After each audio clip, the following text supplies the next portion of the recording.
What's up everyone? Welcome back to my YouTube channel. So, pag-usapan natin kung bakit dapat may transparency. Okay, sa pag-negosyo kasi, ang hirap kasi yung hindi transparent. Ang hirap yung tayo ay naghula-hula lang, okay? So, walang transparency. So, actually, meron akong nakausap dun sa Save More security guard. So, pinsan ni Papa.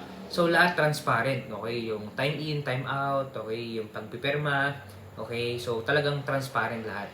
At the same time, yung sa bangko, okay? For example, papasok na dun yung para mag-open ng vault, okay? So, yung security guard, siya ay hands-on. Kailangan niyang ilagay dun yung parang pag-open ng vault, ito alas 6 a.m. mag-open. Tapos, pag-open ng branch, 8:10 p.m. Para pag may nangyari, okay, alam kung kailan in-open yung vault at alam kung may nawawala. At the same time, kapag mag-attack sila, mag-monitor sila, mag-inspect sila, okay, pag yung may nanakawan, alam nila yung mga nangyari. Okay, so we need the transparency. At dahil may transparency, bakit may dapat may transparency? Dahil para may trust. Okay, if you want to buy this book, you can click the Facebook page of the description.